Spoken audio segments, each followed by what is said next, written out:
Ladies and gentlemen, welcome to Malifaux. This is Mosk bringing you another 50 Soulstone battle report, and we're trying out Gaining Grounds 2016, which for those of you that don't know, it's a new set of rules, or basically slightly tweaked versions of the old ones to keep things fresh and delightful.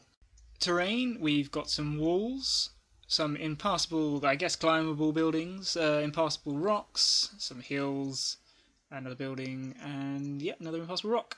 I lost the flip and got told to set up first, so I've got Lilithoo with Mimic's Blessing, Marionette, Coryphy, Widow Weaver with her handbag, Brutal Effigy, Arcane Effigy, Kalodi with Breathe Life, Bag of Props and Strum the Threads, Marionette.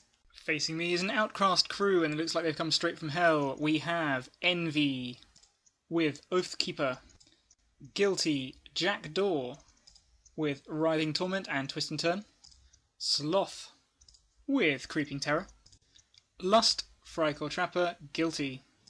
And this crew is a bit of a mini Crossroads 7. It's legal because Jack Daw can hire tormented models. And my opponent said he often struggles to make crews with more than 7 models, so I think he's found a match with these guys.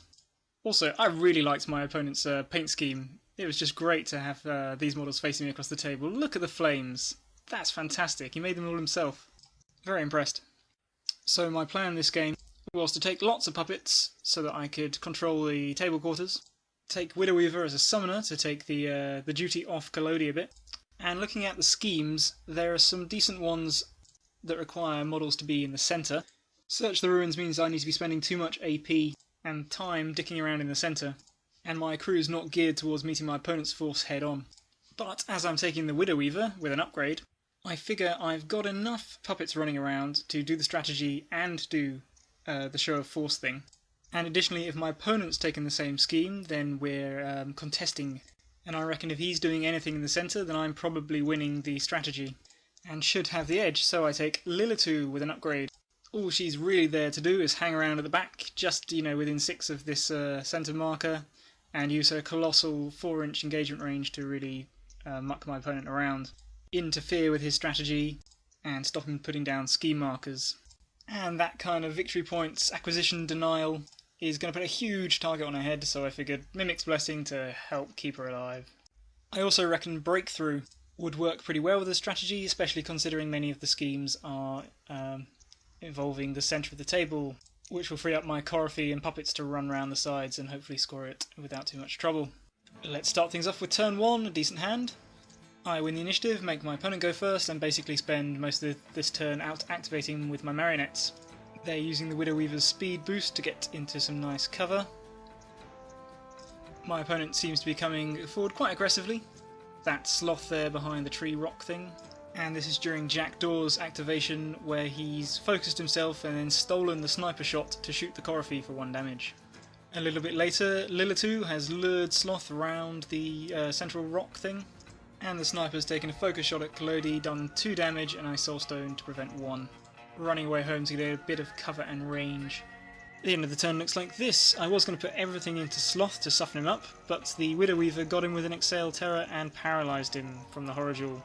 First time that's ever worked, so Kalodi went fast, stole the focus from the 2 effigies, and pounded on Envy, pseudo-paralysing him with slow and idle hands, and I actually also got to shoot the Guilty but missed. And now Envy is not looking pretty. I also personal puppeted the Marionette, which moved into engagement with Sloth to protect it from shooting, and actually turned out to be more annoying for me. We go to turn 2. Jack Daw gets the initiative, and Jack Daw goes first. He uses whatever his ability is to command Envy to take a shot at the Widow Weaver, and he hits her for a frickin' butt ton of damage and makes her obsessed. He then floats around a little bit and puts 2 damage and Guillotine Injustice on the Coryphy. And my plan for the Coryphy is to run it around the building and engage the sniper, so that the marionettes can go and score Breakthrough with impunity, so that's a bad thing. The turn ends like this. Sloth and Envy have been pushed or pulled or whatever it is, back to safety. I used Envy's Idle Hands trigger to shoot Sloth in the back for something like 6 damage. I had Envy on 1 wound remaining and was going to dink it off with the Widow Weaver's last attack, but what's-her-name, Lust, put paid to that by slowing the Widow Weaver when she made one of my marionettes run over and kiss her. No accounting for taste there. Nasty.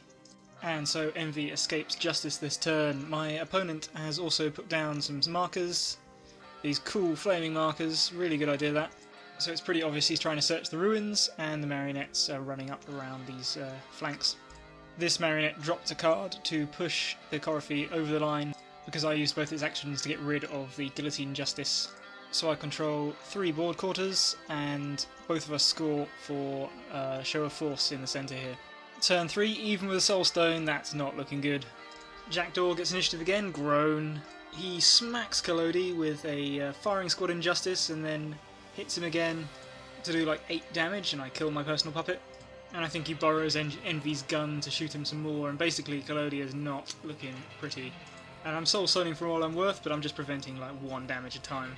And now it's time for one of my trademark blunders. We haven't had one in a while. So I need to kill Envy, he's only got 1 damage left. And I need to save Collodi, and basically I want Collodi to kill Envy to heal himself and draw a card, but I can't really do that whilst I've got the firing squad on me, so I'm going to use my Arcane Effigy to do its thing and remove the condition. Stupidly, I have him out of range around the house, so he had to double walk up to get into position. I'd forgotten my Effigy's card, so I didn't actually really know how to how to do that action, but I was going to cross that bridge when I came to it. Basically, I was going to go with the Brutal Effigy to put the Fear Not the Sword thing on Collodi to make him heal himself when he does damage, use my will on the Arcane Effigy to get rid of Collodi's condition, and then blast stuff, healing, and then possibly running away somewhere safe. And for some dumb-ass reason, I decide not to accomplice. So Envy goes, and with Firing Squad Injustice, tears Collodi a new butthole.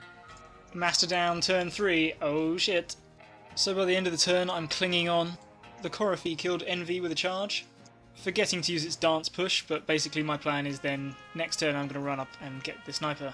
Everybody else focused on Sloth, and because thanks to Envy's shooting in the back, we brought him down. I can't remember whether it was with a Weaver or Marionette that got him in the end. And the Weaver definitely triumphed again because she paralysed this dude with a Horror Jewel, because thanks to all the web markers he was at like willpower 1. She does so much work for me, this model. So points wise, I score another point for show of force, and I'm holding 2 table quarters and contesting this one, but I'm really worried I'm not going to be able to hold out another turn. So we're going to turn 4, and that's going to have to do me. Fortune smiles and I win the initiative, and that was big, because the Widow Weaver goes, walks up over here, drops a web marker, and then summons a teddy from the corpse markers and scrap that was all lying around. I position him to block Jack Daw's line of sight and hopefully push through him and get to Lust, who is a monster pain. The willpower jewels and all the damage and slow from all the canoodling that's going on this game has been... she's a really good model. I mean, case in point right here, Jack Daw went, I think he stole her Whispers in Blood from Lilitu, making him frickin' defense awesome.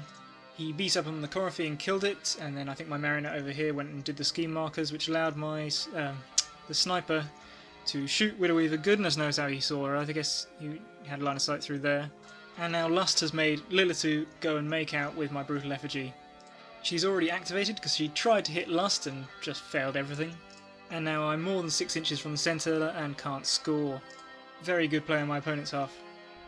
Oh, and what's more, I think he did it to Teddy as well, so he blocked her in with Teddy being positioned here.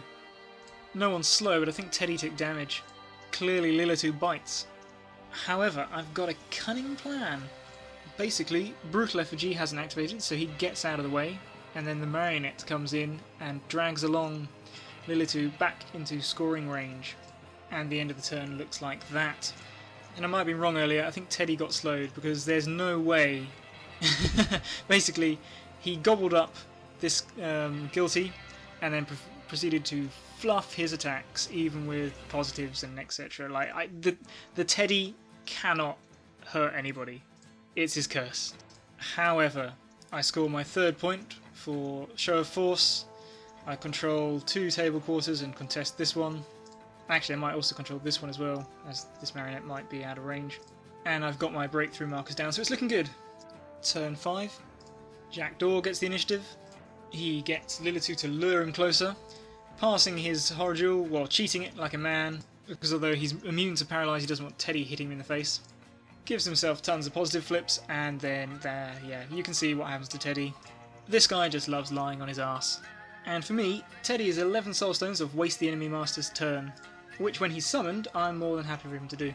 A little bit later, the guilty uses his Jack Daw's push thing to get out of engagement with the Brutal Effigy and get into contact with Lilitu, and spanks her for severe damage and kills her, but she's done her job. And it's the end of the night, we're both pretty tired. It's not as bad a goof as what I did earlier with Collodi, but I think this was a mistake on my opponent's part, because my Brutal Effigy then just casually strolls over and picks up his scheme marker. And the end of the game looks like this. Lust has got another scheme marker down, but it's not enough. And I've got 4 breakthrough markers and 2 zones. And the game ends there. Brilliant game, and my opponent was a great guy, and he actually taught me a little bit about the proper use of cover, as I didn't realise you only get it if you're within 1 inch of the piece of terrain that's obscuring the 2 bases. I was wondering why shooting seemed to be so bad. The final scores: I scored 4 points for interference, 3 points for covert breakthrough, and 3 points for show of force. My opponent scored 1 point for show of force, no points for interference, and unfortunately no points for search the ruins, as you need 3 scheme markers to score the 2 points, making the game 10-1 to Collodi, unless I'm mistaken. I think that's a hat-trick. Well done, that puppet. Anyway, a very fun and hard-fought game. I hope you enjoyed it, and I will catch you on the next one. Take care.